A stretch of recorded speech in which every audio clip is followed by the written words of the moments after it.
ऐसी कोई जगह नहीं होती यहां वो नहीं है। यहां तक निगाह जाती है ओम हरि अल्लाह वाहिगुरु गॉड खुदा रब है, और यहां निगाह नहीं जाती वहां भी वो है। आदमी की निगाह अगर उसको देखने के लायक बन जाए तो ना बाहर निगाह दौड़ाने की जरूरत, ना ऊपर नीचे, ना दाएं बाएं। आंखें बंद करके आप उसे अपने अंदर भी देख सकते हो। बात है भक्ति करने की, बात है सेवा करने की। सेवा और सुमरन ये हर भक्त के गहने होते हैं।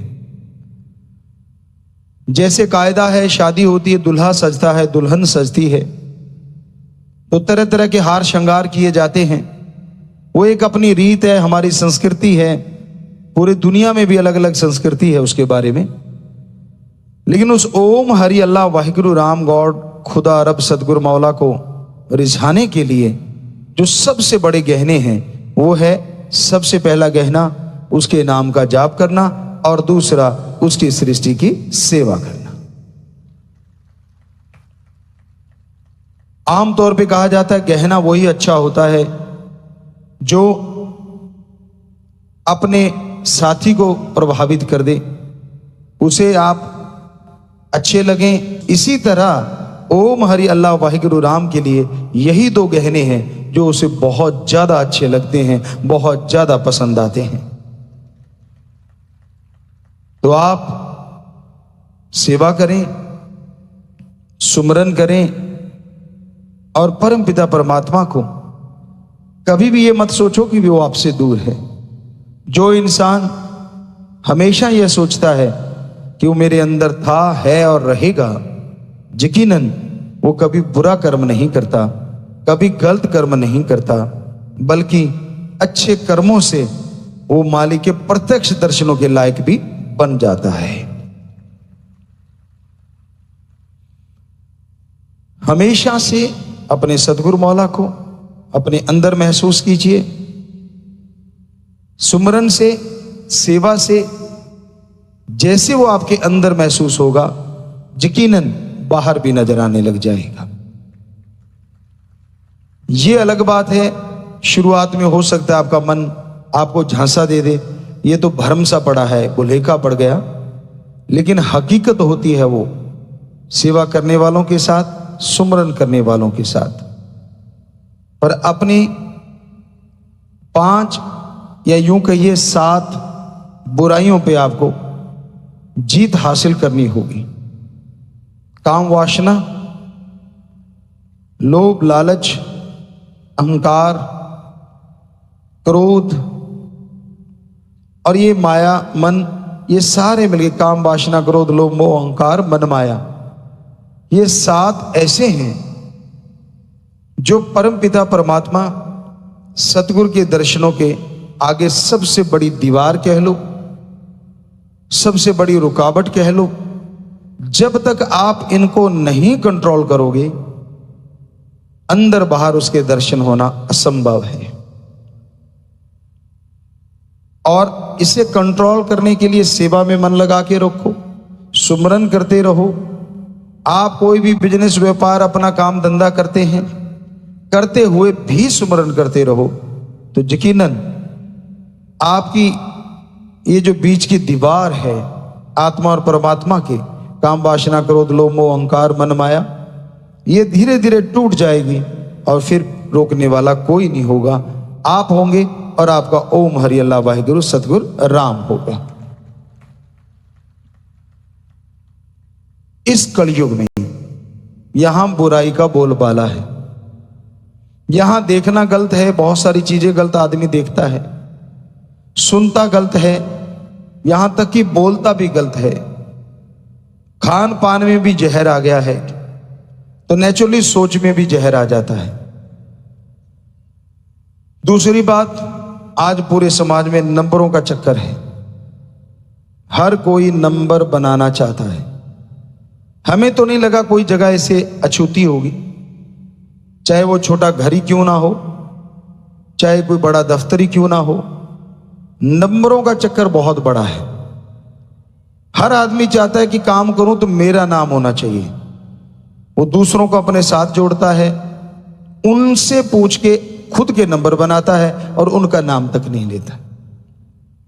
तो ये नंबरबाजी ने घरों को भी बर्बाद किया, समाज में भी ये घातक है, क्योंकि दूसरे के कंधे पे पैर रख के लोग आगे निकल जाते हैं और वो अपना कंधा सहलाता रह जाता है। तो कभी भी नंबरबाजी नहीं होनी चाहिए। आप उस परमपिता परमात्मा को खुश करना चाहते हैं तो दिमाग में ओम हरि अल्लाह वाहिगुरु का ही ख्याल होना चाहिए।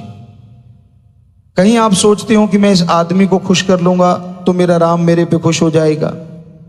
ठीक है, वचनों पे रहते हुए किसी की मदद करना, दीन दुखियों के सहारा बनना, किसी दिव्यांग का साथ देना, ये भगवान तक जाने के रास्ते हैं। पर चापलूसी करके, या आप सोचे किसी बंदे को खुश करके चापलूसी के दायरे में उसकी वाह वाह करके, उसकी बड़ाई करके आप परमात्मा तक पहुंच जाएंगे, तो आप अपना जीवन बर्बाद कर रहे हैं। आपको आजाद बनाया है परमात्मा ने, गुलाम नहीं। आजादी से सोचिए। और सूफियत में, रूहानियत में मुरीद गुलाम होता है अपने ओम हरि अल्लाह सतगुरु राम का, बीच में और किसी का नहीं। तो कौन क्या है वो उसके कर्म होंगे, पर आपने तो अपने कर्मों को सही करना है। आपने अपने अच्छे कर्म बनाने हैं। तो जो कोई भी आगे बढ़ रहा है उससे खुश हो जाओ, पर इसका मतलब यह नहीं कि आप पीछे रह जाओ। आप भी आगे बढ़ने के लिए जोर लगाओ, आगे बढ़ने की कोशिश करो। सोर्स मत ढूंढो कि मैं इसके द्वारा आगे बढ़ूं। हालांकि सोर्स होते हैं, दुनियादारी में तो बहुत सारे होते हैं कि इसका सहारा लिया, फिर उसका आगे बढ़ गया, उसका लिया, उसका आगे बढ़ गया। लेकिन राम नाम के यहां एक ही सोर्स है, सुमरन और सेवा, अपने विचारों का शुद्धिकरण। जैसे विचार शुद्ध हो जाएंगे, बस फिर तो देर ही नहीं लगती आमने सामने होने में, रूबरू होने में।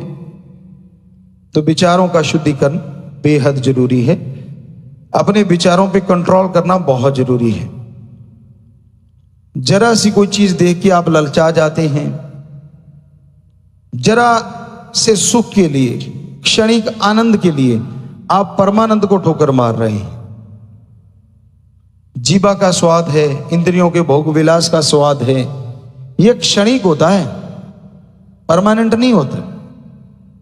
और ओम हरि अल्लाह वाहिगुरु राम के दर्श दीदार, उसकी भक्ति का जो आनंद है वो परमा आनंद है, जो कभी कम होता ही नहीं, हमेशा बना रहता है। इस जहान में ही नहीं, अगले जहान में भी बरकरार रहता है। तो क्या आपका दिल नहीं चाहता कि यार जीवा के स्वाद के लिए कितनी दुनिया मर गई, इंद्रियों के भोग विलास के स्वाद के लिए कितनी दुनिया मर गई। तो वो जो परमा आनंद है, जो कभी कमी नहीं होता, क्यों ना एक बार जिंदगी में उसको चख के तो देख लें। कितनी चीजें आप टेस्ट करते रहते हो, आज मैंने ये खाया, मीठा रसगुल्ला खा लिया, कल को गुलाब जामुन, फिर जलेबी, ये वो फला हलवा। तो आपका जी करता रहता है कि चलो बदल के खाना चाहिए कभी कभार, कोई हर्ज भी नहीं, खाना भी जिसको जैसा उपलब्ध होता है वो खाने की कोशिश करता है। पर किस लिए? जीवा के स्वाद के लिए, आपकी संतुष्टि के लिए। तो जरा सोचिए, उस ओम में, उस राम में, उसकी भक्ति में, उसकी औलाद की सृष्टि की सेवा में जो परमानंद है वो कैसा होगा, जरा सोच के देखिए आप। तो वो परमानंद की प्राप्ति के लिए आप जरूर जरूर कोशिश किया करें। और बड़ा आसान है। अब जितने भी पकवान हैं वो आप बाहर से लेके आते हैं, पैसा लगता है। जैसे अभी आपको बोला मीठा है, चरचरा है, नमकीन है, तो खर्चा तो करना ही पड़ता है ना। और हैरानीजनक बात यह है कि आपको परमानंद के लिए एक पैसा भी खर्च नहीं करना पड़ता। कोई धर्म, जात, मजहब नहीं बदलना पड़ता। कहीं आप सोचो इस धर्म में रह के शायद परमानंद जल्दी मिल जाएगा, जी नहीं। भगवान के लिए सारे धर्म जात मजहब एक है, क्योंकि मानस की जात सब है एक को पहचानो। हमारी जात सबकी एक ही है, कुटुंब है हम। पवित्र वेदों में, सनातन धर्म में पुरातन समय से यह लिखा हुआ मिलता है कि जितना भी संसार है वो कुटुंब है, यानी एक परिवार है। तो आप एक परिवार की तरह हैं। और जैसे ही सुमरन करते हैं तो प्रभु ये नहीं देखता कौन किस जात का है, किसने कैसे कपड़े पहने।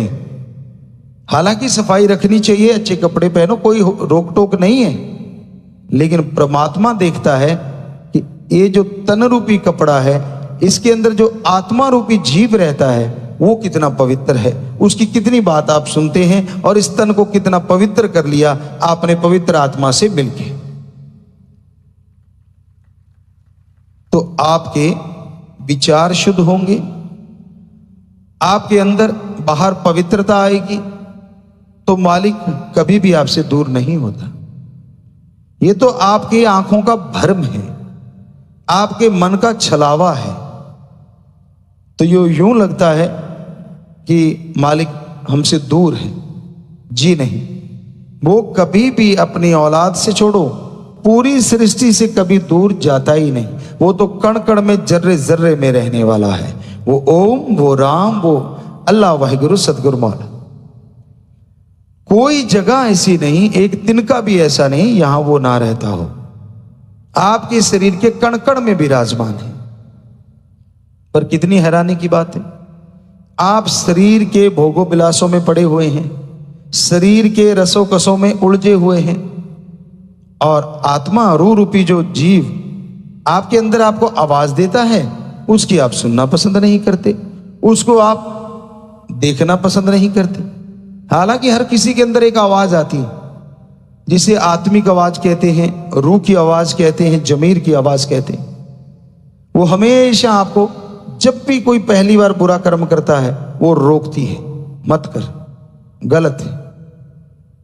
पर आपका मन जो है आगे से क्या जवाब देता है, सारी दुनिया कर रही है, तेरे एक बदलने से क्या फर्क पड़ता है, बस फटी पोंछ के रख दी मन ने। और जैसे आपने ये सोचा, आप इखलाक से गिर जाते हैं, वचनों से गिर जाते हैं, और जो खुशियों के हकदार आपको बन जाना चाहिए था उससे वंचित हो जाते हैं।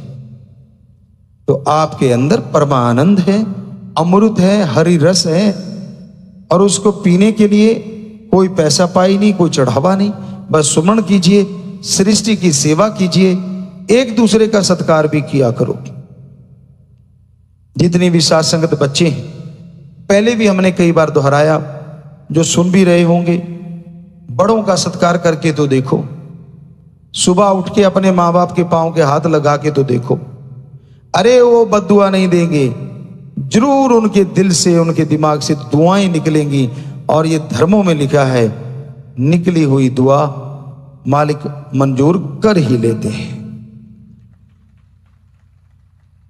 आप भक्ति करते हो, सेवा करते हो, सही जगह पे हो, वचनों के पक्के हो, कोई आपको बद्दुआ भी दे देगा, वो आपके पास भी नहीं फटकेगी, आपके ऊपर असर करेगी ही नहीं। तो बिना वजह बद्दुआओं से मत डरा करो, बल्कि दुआएं इकट्ठी करो।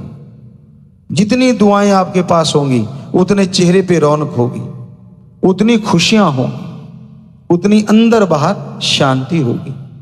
इसलिए दुआएं जरूर इकट्ठी करो। जैसे आपको बोला कि बच्चे बुजुर्गों के पांव के हाथ एक कार्य शुरू हो ही चुका है, और माँ बाप उन्हें जरूर दुआ दिया करो, आशीष दिया करो, आशीर्वाद दिया करो कि बेटा तू तेरे काम में सफल हो, बेटा तू सीधे रास्ते पे चले, भगवान तेरी गलत आदतें छुड़वाए। जो भी आपको लगता है आप दुआएं दें। पता नहीं भगवान कौन सी सुन ले, कि वो तो पास ही होता है, वो तो अंदर ही होता है। और जब उसने देखा कि ये बेस्वार्थ, निस्वार्थ भावना से दुआ दे रहा है, आशीष दे रहा है, तो ऐसी आशीष को प्रभु बहुत जल्दी मंजूर भी कर लेते हैं और उस बच्चे पे असर भी हो जाता है। और हमेशा भगवान से अच्छा मांगा करो, बुरा ना मांगा करो। कई बार आदमी तंग आके कोई बुरी चीज मांग लेता है। जी नहीं, कभी नहीं मांगनी चाहिए। जैसे आपको बात सुनाया करते थे, बन जा सोना, बन जा सोना, नहीं बना, लास्ट में गाली देके कहता है पित्तल तो बन जा, वो बन गया। तो गुरु से पूछा कि ये क्या हुआ? कहता एक बार और बोल देता बन जा सोना, सोना बन जाता। सो कहने का मतलब मालिक से जब भी मांगो अच्छी चीज मांगो, गलत मत मांगो।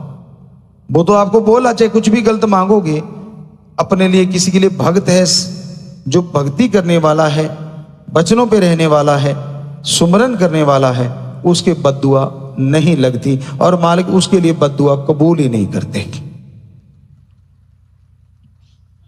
पर दुआएं तो करनी चाहिए ना, दुआएं तो लेनी चाहिए।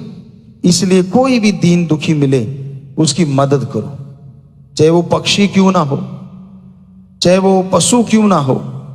अब पशु कोई बीमारी से कराह रहा है और हमारे बच्चे साथ संगत राम अल्लाह वाहिगुरु गॉड खुदा रब को मानने वाले वहां से गुजर रहे हैं, आपको दिख भी गया कि यार ये पशु बेचारा तड़फ रहा है, क्या पता पानी का प्यासा और आपके पास एक बोतल पानी पिला दो और वहीं पे आपकी भक्ति मंजूर हो जाए। क्या पता भगवान किस रूप में कौन सी खुशी देने को बैठा हो।